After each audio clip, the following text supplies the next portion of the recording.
Well. Looks like some interesting information coming out about the new Aquaman and the Lost Kingdom, including the director apparently having a complete meltdown because he's unable to even tweet about the new movie because of an actress that appears in just a few seconds of its opening trailer.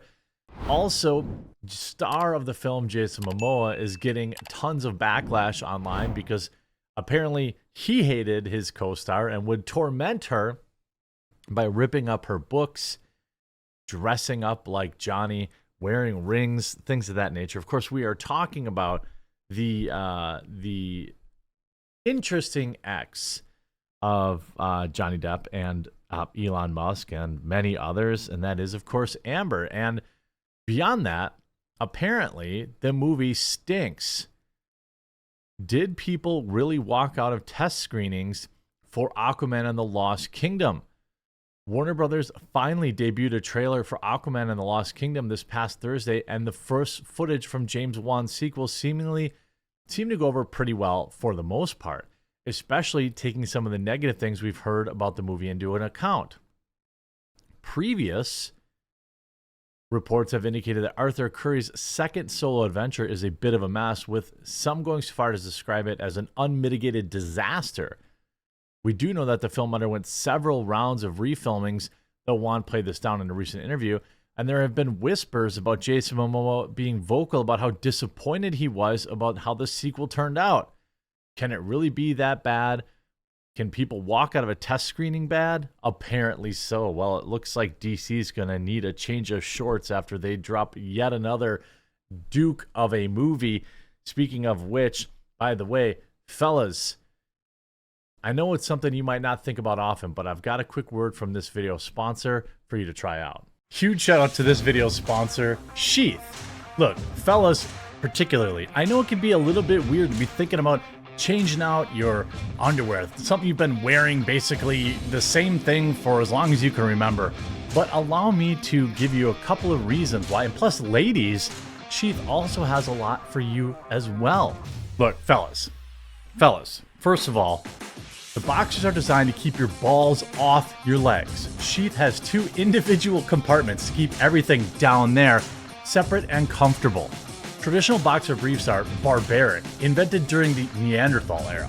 Sheath has a modern ergonomic design intended to prevent skin-on-skin contact for long durations, which can build heat, sweat, and smell, fellas. There's an inverted kangaroo pouch for your joey to keep you from sticking to your thigh. You'll chafe and readjust less because everything is cool and in a separate compartment. They were invented by a U.S. Army soldier who came up with the idea for Sheath during his second tour in Iraq, where it was hot as heck and his boys needed to breathe. He invented these underwear to keep your boys cool and comfortable. He's basically a hero. And again, I know it's a weird thing to think about changing, but I'm telling you, once you try Sheath's products, men and women, there's a wide variety of sizes available. I think you're really gonna love them. So click the link below and use code TheQuartering at checkout, or go to sheathunderwear.com/thequartering for 20% off. And hey, you'd be doing your balls a huge favor. I know it might be a weird thing to consider trying, but I made the switch a long time ago, and it's a great company, and you've got nothing to lose except discomfort. So give them a try and use my link in the description below. We heard, can it really be the bad walking out of test screenings? We've heard this we heard this had happened earlier this year, but didn't really buy it. However, Grace Randolph has now revealed that she was told the exact same thing, and insider MTTSH also backed it up. Let's look at the clip. I think that's fine for a first trailer, but because I've heard people walked out of the test screening, I'd like to get a little bit of a better feel for the story, because that makes me very nervous. But what do you think? Now, I don't know about, if people walk out of test screenings normally, if this is something that people pay for. I mean, I guess it would be, I've walked out of, I think, of one or two movies in my life, and one of them was like Sausage Party, which was just so terrible. I'm trying to think of something else, but it's hard to walk out of a movie because you already paid and you already have your popcorn, and so you might as well stay. So it must be pretty bad. Then you see My Time to Shine also said this is correct. How terrible of an experience must have a person have to get up and walk out of a free test screening? To be fair, even if this did happen, may have been an earlier cut of the film, so improvements may have been made to the theatrical version that'll be heading our way in December. Well, on top of that, we see some very interesting things about what was going on set. I'm now a Jason Momoa fan for life. Aquaman, Jason Momoa's torturous impersonation as Johnny Depp for Amber on set revealed from unsealed court documents. He used to dress up as Johnny on the sets of Aquaman to trouble Amber, reveal unsealed court documents. I mean, I don't know. You know, it's pretty interesting to me. You know, you see this. Amber accuses Jason of trying to get her fired from Aquaman 2. The past few years have been rough for Amber since the actress divorced Johnny and accused him of nothing, and has been embroiled in legal drama with her former husband, culminating in losing a defamation case, this, that, and the other thing. Anyway, Depp's fan base has rallied behind the ex-Pirates of the Caribbean star, pushing for his return as Captain Jack Sparrow ASAP. Amber has simultaneously been crushed by Depp devotees, with some calling for her to be fired from her most high-profile role of Mera in Aquaman 2. While Amber has since relocated to Spain and supposedly quit Hollywood, she's still set to reprise a role in an upcoming sequel to the DC blockbuster film Aquaman.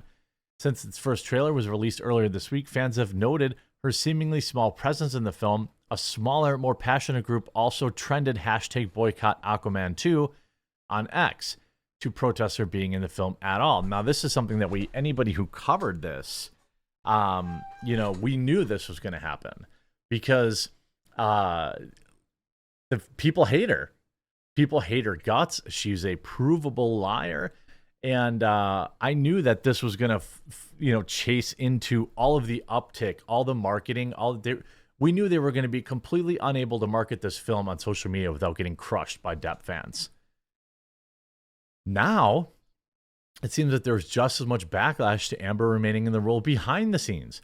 Recently surfaced therapy notes, claimingly from Heard's psychologist, Dr. Dawn Hughes, have leaked on Reddit after being unsealed from the legal case, claiming that she faced torment while filming Aquaman 2.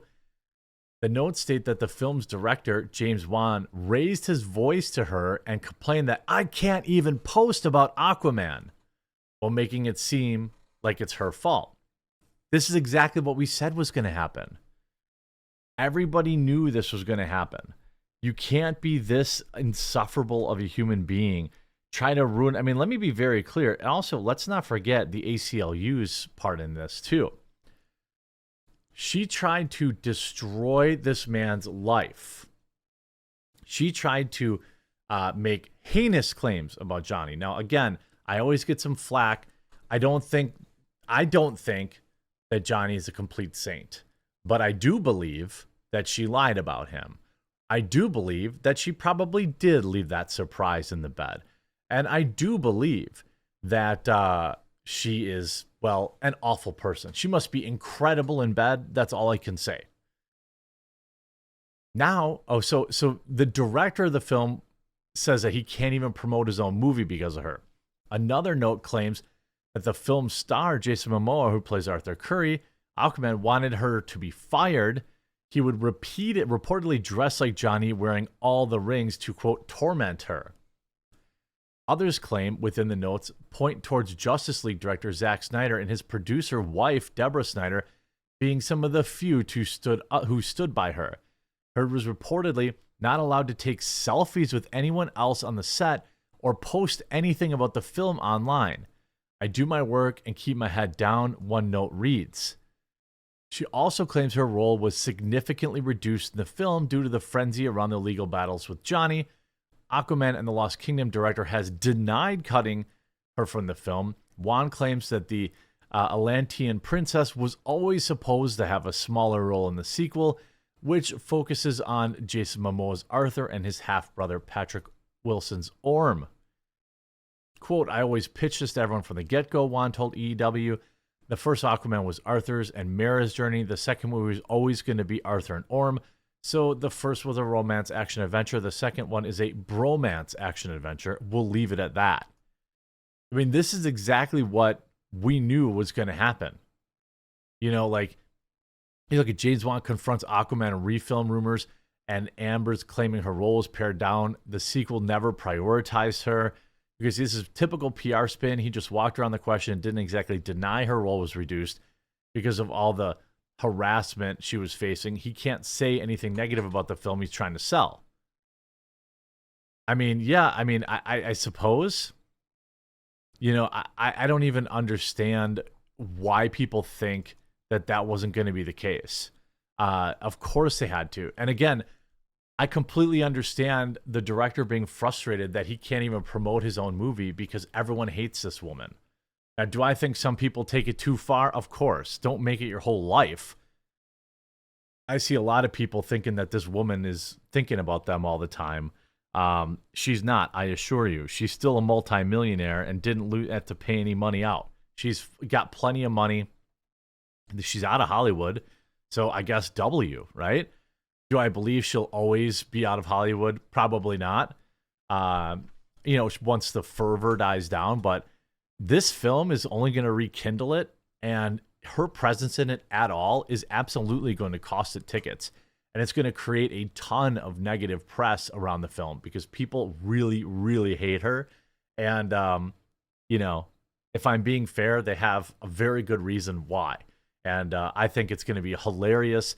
The marketing of this, the marketing of the Marvels, it's going to be a very interesting fall. They probably should have cut her completely from the film, if I'm being honest. Otherwise, well, now you're going to get stuff, reap the whirlwind. Make sure you check out this video sponsor, Sheath. Check them out. Give them a try. If you don't like them, you can always return them.